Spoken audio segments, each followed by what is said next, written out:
The next topic is to find the electric field at a point on equatorial line of electric dipole.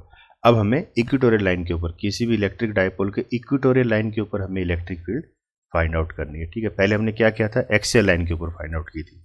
अब हम क्या करेंगे, equatorial point के ऊपर find out करेंगे।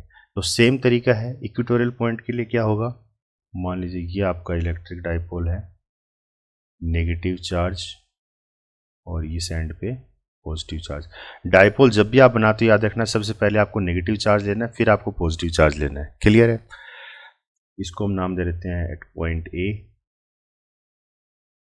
And this is at point B. ठीक है, और ये अपना हो गया centre of dipole, that is O, और इसी के ऊपर मतलब परपेंडिकुलर बाइसेक्टर होती है इसकी।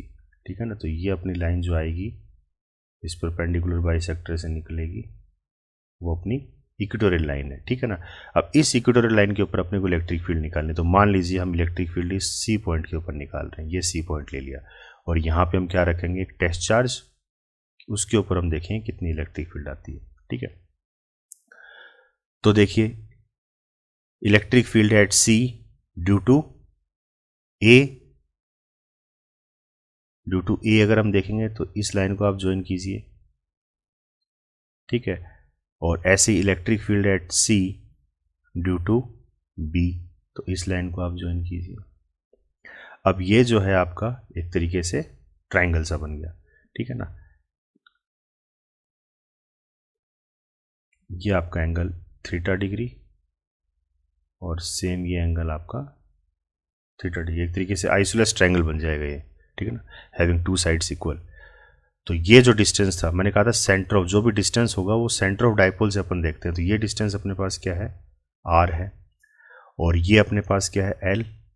ठीक है ना, बट टोटल लेंथ क्या होती है डाइपोल की, 2L होती है, तो एल और एल। ठीक है ना, अब देखिए जब सी पॉइंट के ऊपर आप ए पॉइंट की वजह से निकालोगे इलेक्ट्रिक फील्ड, तो देखिए ये नेगेटिव चार्ज है और यहाँ पे पॉजिटिव चार्ज है, तो इलेक्ट्रिक फील्ड की डायरेक्शन क्या होगी, क्योंकि अट्रैक्ट करेगा तो ये होगी डायरेक्शन। ठीक है ना, अलोंग सी ए ये डायरेक्शन होगी, इसको नाम दे देते हैं अपन E2, और ऐसे ही electric field at C due to B, अब दोनों ही क्या है, पॉजिटिव चार्ज है, तो ये रिपेल करेगा। तो रिपेल कैसे करेगा, along the line joining the two charges, that is along B C, तो इस सी के अलोंग जाएगा ये इस तरीके से, तो इसको नाम दे देते हैं अपन E1। ठीक है ना, तो ये दो इलेक्ट्रिक फील्ड आ गई अपने पास। तो अपने को अब क्या चाहिए, इन दोनों का रिजल्टेंट इलेक्ट्रिक फील्ड निकालनी है। तो आप यहाँ पे parallelogram law of vector use कर सकते हो, पैरेललोग्राम लॉ ऑफ वेक्टर्स, और उस हिसाब से ये रिजल्टेंट, ये इसका डायगोनल जब ज्वाइन करोगे तो ये आपकी रिजल्टेंट इलेक्ट्रिक फील्ड आ जाएगी। ठीक है ना, और ये थीटा एंगल है, और ये देखिए दोनों ही लाइन ये आपस में एक दूसरे के पैरेलल हैं, तो ये एंगल भी कितना हो जाएगा, थीटा हो जाएगा, और उतना ही एंगल ये बनेगा थीटा। ठीक है ना, क्लियर है? तो पैरेललोग्राम लॉ से आप इसका रिजल्टेंट निकाल सकते हो, ऐसे भी निकाल सकते हो, या फिर आप ऐसे देख लीजिए भाई इलेक्ट्रिक फील्ड E1 है, तो इसको इन टर्म्स ऑफ कंपोनेंट्स अगर आप ढालो, ठीक है, तो ये आपका एक y कंपोनेंट आ गया और एक x कंपोनेंट आ गया। तो y कंपोनेंट क्या हो जाएगा, E1 साइन थीटा, और ये हो जाएगा आपका E1 कोस थीटा। और ऐसे E2 के लिए अगर आप इनको इन टर्म्स ऑफ कंपोनेंट्स अगर आप इसको करोगे, तो ये बन जाएगा आपका E2 साइन थीटा, और ये आपका बन जाएगा E2 कोस थीटा। ठीक है ना, तो हम क्या देखते हैं कि E1 sine theta, E2 sine theta, ये क्या है, मैग्नीट्यूड वाइज इक्वल है लेकिन डायरेक्शन वाइज अपोजिट है।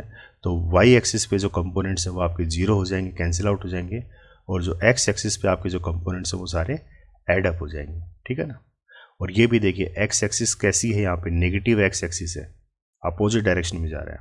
ठीक है ना, तो इलेक्ट्रिक फील्ड की वैल्यू क्या आ जाएगी E1 की, k q upon B C square, ये बी सी स्क्वायर, और बी सी कितना है, बी सी का डिस्टेंस कितना है, तो पाइथागोरस थ्योरम लगाएंगे तो क्या आ जाएगी, root over R square plus L square, और डायरेक्शन क्या रहेगी, अलोंग बी सी E1 के लिए।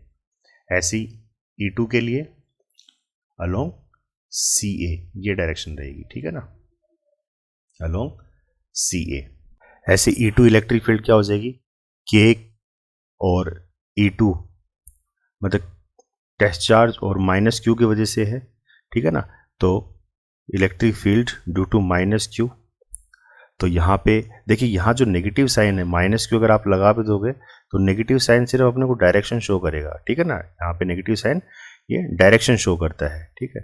तो अगर आप नहीं भी लगाओगे तब भी चलेगा, अगर आप लगाते हो नेगेटिव साइन तो लिख दीजिए it shows direction, it shows direction of electric field, electric field की डायरेक्शन शो करता है ये, ठीक है ना।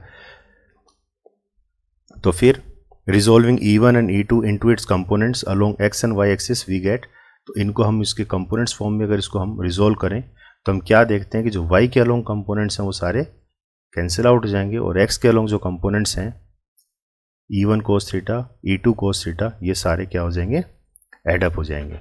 तो नेट इलेक्ट्रिक फील्ड क्या आ जाएगी, E1 cos theta plus E2 cos theta, ठीक है। तो E1 की वैल्यू हम ऊपर से रख देंगे, तो E1 की वैल्यू क्या आई थी, KQ upon R square plus L square, और ऐसे E2 की वैल्यू क्या आई थी, KQ upon R square plus L square. तो देखिए दोनों टर्म्स क्या हैं, ये ट्वाइस एक तरीके से, तो twice of KQ R square plus L square cos theta, और कोस थीटा की वैल्यू भी हम रख देंगे। तो कोस थीटा क्या होगा, इस ट्राइंगल में देखिए कोस थीटा क्या होगा, बेस अपॉन हाइपोटेनस, तो बेस अपॉन हाइपोटेनस, तो कोस थीटा की वैल्यू सेम वही है जो हमने पीछे वाले टॉपिक में किया था, एक्सियल लाइन, सेम वैसी ही कैलकुलेशन आएंगी। तो देखिए जब इसको सोल्व करते हैं तो इलेक्ट्रिक फील्ड जो आती है क्या आती है, KP upon R square plus L square की पावर 3/2, ठीक है ना। अब इसमें केस स्टडी कर लेते हैं। तो फॉर ए शॉर्ट डाइपोल, अगर डाइपोल बहुत छोटा है यानी कि 2L, जो L है वो बहुत छोटी है, तो इसका मतलब L क्या हो जाएगी, नेग्लिजिबल हो जाएगी, ठीक है ना, क्योंकि L के कंपेरेटिवली R की लेंथ बहुत ज़्यादा है। तो उस केस में अपन L को क्या कर देंगे, नेग्लेक्ट कर देंगे। तो एक्सप्रेशन क्या बन जाएगा अपना, R square to the power 3/2, ये। तो इसको सोल्व करेंगे तो क्या आएगा, KP अपॉन R क्यूब, ठीक है। तो ये आया। तो बाकी एंड रिजल्ट सेम है। यहाँ पे भी देखिए इलेक्ट्रिक फील्ड जो inversely proportional to R cube है, और इलेक्ट्रिक फील्ड जो है वो directly proportional to electric dipole moment है, ठीक है। अब जो डायरेक्शन है, डायरेक्शन देखिए यहाँ बदल जाएगी। इसमें डायरेक्शन क्या आ रही है, फ्रॉम पॉजिटिव टू नेगेटिव आएगी। जो इलेक्ट्रिक फील्ड की डायरेक्शन आएगी वो पॉजिटिव टू नेगेटिव आएगी, क्योंकि देखिए ओवरऑल इलेक्ट्रिक फील्ड इस तरीके से जा रही है। तो ये जो डायरेक्शन है ये कैसी है, पॉजिटिव टू नेगेटिव है। और जबकि इलेक्ट्रिक डाइपोल मूवमेंट की डायरेक्शन क्या होती है, नेगेटिव टू पॉजिटिव होती है। तो इसके अंदर ये डायरेक्शन अपोजिट आती है अपनी, ठीक है ना। तो the electric field on equatorial line is parallel to axis and in opposite direction to electric dipole movement, ठीक है ना। तो इलेक्ट्रिक फील्ड की डायरेक्शन इलेक्ट्रिक डाइपोल मूवमेंट की डायरेक्शन के अपोजिट होती है इक्वेटोरियल लाइन के ऊपर। जबकि एक्सियल लाइन के ऊपर हमने क्या देखा था कि दोनों की डायरेक्शन सेम होती है, नेगेटिव टू पॉजिटिव। क्लियर है, तो इस चीज़ का आप लोग ध्यान रखोगे।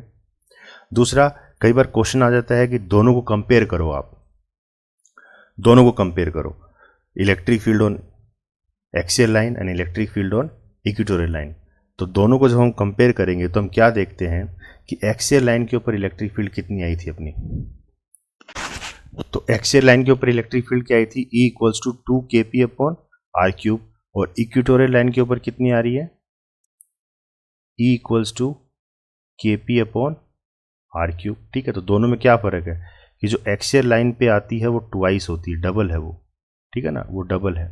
तो the electric field on axial line is twice the electric field on equatorial line.